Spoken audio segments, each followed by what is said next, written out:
हर नमः पार्वतीपतये हर हर महादेव हर कांडद्वयोपाध्याय कर्म ब्रह्मस्वरूपिणे स्वर्गापवर्ग रूपाय यज्ञेशाय नमो नमः कृत्तिका जपभरण्यंत नक्षत्रे चर्चितोदयाय नमः।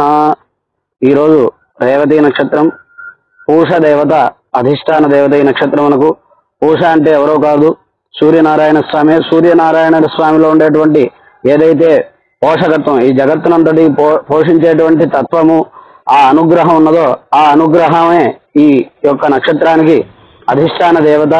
మనకి సూర్యనామాల్లో మిత్ర రవి సూర్య భాను ఖగ పూష అనేదైతే చెప్తామో ఆ పూష దేవతే ఈ పూష దేవత. ఈ నక్షత్రం యొక్క విశేషము, ఈ నక్షత్రం నందు చేయదగినటువంటి ఇష్టి విశేషము, ఆ పూష దేవత యొక్క విశేషమును తెలుసుకుందాం. ముందుగా యాగ విధి, ఈ నక్షత్ర ఇష్టి చేయదగినటువంటి విధి గురించి వేదం ఈ రకంగా చెబుతూ ఉన్నది. పూషావా కామయత పశుమాన్ శ్యామితి ఏతం పూష్ణే రేవత్యై చరున్నిరవవతు తతో వై స పశుమాన భవతు పశుమానః వై భవతి ఏతేన హవిషాయజతే యౌజైన దేవం వేద సోత్ర జుహోతి పూష్ణే స్వాహ రేవత్యై స్వాహ పశుభ్య స్వాహేతి.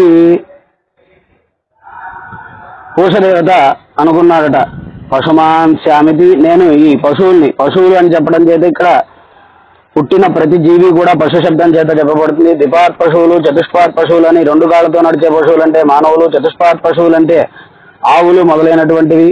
వాటి ద్వారా మిగిలిన ఆ పశుజాతి క్రిమిజాతి అంతా కూడా వస్తుంది. వీటన్నిటినీ కూడా నేను పోషించాలి పశుమాన్ శ్యామితి అనుకున్నప్పుడు ఆయన పూర్వకల్పంలో ఉన్నటువంటి ఆ అధిష్టాన దేవతకి ఈ రేవతి నక్షత్రంతో కూడుకున్న రోజు ఇష్టి చేశాడట పూషదేవతకి.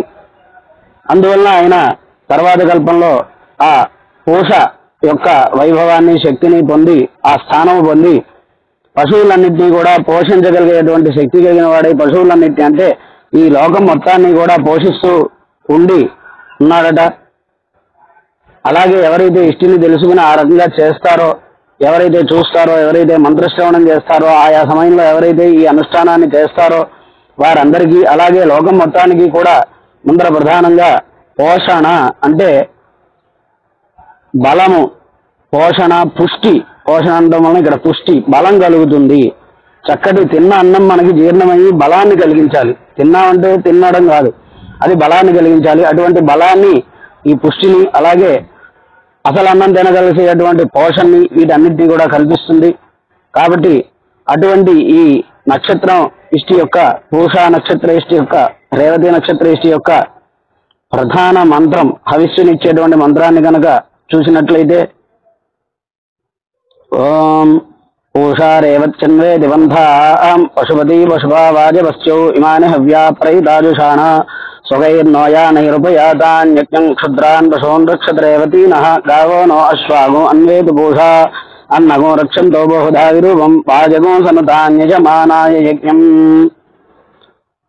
ఆ పూష దేవత మేము చేసేటువంటి యజ్ఞానికి అలాగే రేవతి నక్షత్రంతో కూడుకున్నవాడై పూష రేవతి నక్షత్రములు కూడా ఈ రేవతి నక్షత్రాన్ని అధిష్టానం చేసుకుని ఆయన ఆ రేవతి నక్షత్రాన్ని ఆవాసం చేసుకుని ఈ పూష దేవత ఉంటూ ఉన్నాడు. కాబట్టి ఆ పూష దేవత ఈ రేవతి నక్షత్రం కూడా మేము చేసేటువంటి యజ్ఞానికి వచ్చుగాక వారు అలా వస్తున్నారు. పూష రేవచ్చన్వే దివంధ, వీరు ఎటువంటి వారు? పుష్టిపతి. లోకంలో ఏదైతే పోషణ ఉందో పోషణకి ఈ పోషణని పరిపాలించేవారు పుష్టిపతి అంటే పోషణని కల్పించేవారు. వీరిద్దరూ కూడా రేవతి నక్షత్రంతో కూడుకున్నటువంటి పూష దేవత మనకి పుష్టిని కలగజేస్తాడు. పుష్టిపతి పశువు ఇంకా కూడా ఏంటి మన యొక్క పశువుల్ని అంటే ఆవులు మొదలైనటువంటి పశువులన్నిటినీ కూడా రక్షణ చేస్తారు. పుష్టిపతి పశుప వాజవస్తు ప్రధానమైనటువంటి అర్థం ఇది. వాజం అంటే అన్నము. ఆ అన్నం తింటే మనకి ఏదైతే బలం కలుగుతుందో ఆ బలాన్ని ఇచ్చేటువంటి వారట. అన్నాన్ని ఇచ్చేవారు, అన్నంతో కూడుకున్నటువంటి బలాన్ని కూడా వీరే ఇస్తారు.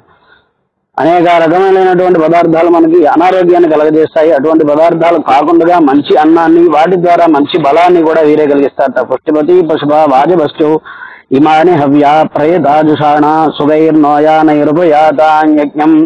మేము ఇచ్చేటువంటి ఈ మధురమైనటువంటి అంటే ఈ అమృత తుల్యమైనటువంటి అవిస్సును వారు స్వీకరించి మా యజ్ఞానికి వచ్చి మమ్మల్ని అనుగ్రహించుగాక. ఇంకా క్షుద్రాన్ పశూన్ రక్షతు రేవతీన. ఈ రేవతీ నక్షత్రము మా యొక్క క్షుద్ర పశువులు, అంటే క్షుద్రము అంటే చిన్నది అని అర్థము. కాబట్టి ఇక్కడ వత్స అంటే ఆవు, దూడ మొదలైనటువంటి చిన్న చిన్న పశువుల్ని, అలాగే ఇంకా చాలా సూక్ష్మమైనటువంటి చీమ దగ్గర నుంచి మొదలైనటువంటి పశువుల్ని రేవతీ నక్షత్రం రక్షించాలి. క్షుద్రాన్ పశూన్ రక్షతు రేవతీన. గావో నో అశ్వాగో అన్వేతు పూష. పూష దేవతేమో గోవులు, అశ్వములు మొదలైనటువంటి పెద్ద పశువుల్ని, మాకు కావలసినటువంటి ఈ పశు జాతిని అంతని కూడా ఆయన రక్షించాలి. గావో నో అశ్వాగో అన్వేతు పూష. ఇంకా అన్నగో రక్షంతౌ బహుధా విరూపం వాజగో సనుతాన్యజమానాయ యజ్ఞం. అన్నమును రక్షిస్తూ అంటే ఎప్పుడూ కూడా మంచి వర్షము, మంచి పుష్టి, మంచి పంట, ఆ పండినటువంటి పంట అంతా కూడా ఆరోగ్యకరంగా ఉండేట్లుగా అన్నగో రక్షంతో. ఇంకా ఇలాగా బహుధా విరూపం, ఒక ధాన్యమే కాదు, మనకి కనిపించేటువంటి అన్ని ధాన్యములు, మనకు తెలియనటువంటి ప్రధానంగా 7 గ్రామ్యములు 7 ఆరణ్యములు అని, ఆరణ్య ధాన్యములు 7 రకములుగా, గ్రామ్య ధాన్యములు 7 రకముగా చెప్పారు వేదంలో. అవి ప్రధానము, వాటిని ప్రధానముగా చేసుకున్నటువంటి అన్ని రకములైనటువంటి, ఇవాళ మనకి ఎవరు ఏది చెప్పక్కర్లేదండి. వేదము మన సంస్కృతి మనకు అన్ని తెచ్చిపెట్టి మనకు అన్ని సిద్ధం చేసి పెట్టింది. మనకి తెలుసుకోవడం, వాడుకోవడం చేతగాక మనకి తెలియని దాన్ని ఏమీ లేదు అని మనల్ని మనం మోసం చేసుకుంటూ పక్కవాడు చెప్పిన దాన్ని నమ్మి మనం మోసపోతూ ఉన్నాము. అది మానుకోవాలి. అన్నిటి గురించి, సస్యం గురించి, వృష్టి గురించి, పాడి గురించి, పంట గురించి, ఆరోగ్యం గురించి, అన్నం గురించి, నీటి గురించి, విద్యుత్ గురించి, లౌకిక అలౌకికమైనటువంటి విషయాలన్నిటి గురించి కూడా మనకి వేదం సిద్ధం చేసి ఉంచింది. మనం అది తెలుసుకోలేకపోవడం మన అజ్ఞానం అని మనం అనుకోకుండా మనకి తెలియంది మాత్రం లేదు అని వాదించడం. అంటే ఒకే అన్నం తిన్న వ్యక్తికి ఒక రకమైన రోగం వస్తుంది, ఒక్కోసారి రాదు. అంటే ఆ వ్యక్తి యొక్క లోపం తప్ప అది. అలాగే మనం తెలుసుకోలేకపోవడం మన లోపం తప్ప శాస్త్ర లోపం కాదు. కాబట్టి ఇట్లా ఆ అనేక రకములైనటువంటి ఔషధుల్ని, మనకి ధాన్యముల్ని వాళ్ళు అన్నగం రక్షంతో బహుధా విరూపం వాజగం సనుతాన్యజమానాయ యజ్ఞం.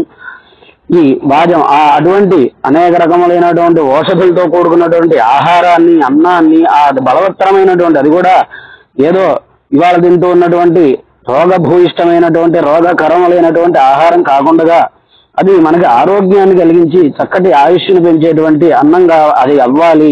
దాన్ని ఈ రేవతి నక్షత్ర అధిష్టాన దేవత అయినటువంటి పూష రేవతి నక్షత్రము కూడా చేయాలి. ఈ యజ్ఞం ద్వారా వారు మమ్మల్ని అలా అనుగ్రహించి లోకం మొత్తానికి అంతటికీ కూడా బహువిధమైనటువంటి ధాన్య సంపత్తి, పశు రక్షణ. ఇప్పటికీ కూడా మనం ఆవుల్ని రక్షించాలి అంటే ఎక్కిరిస్తారు, కానీ ఆవు పాలు లేకుండా జీవించగలమా? వాటిని మనం రక్షించుకోవాలి. రక్షించడం అంటే ఒక ఆవుని ఏదో మనం పసుపు పెట్టేసి దానికి పూజలు చేసేస్తే అవ్వదు.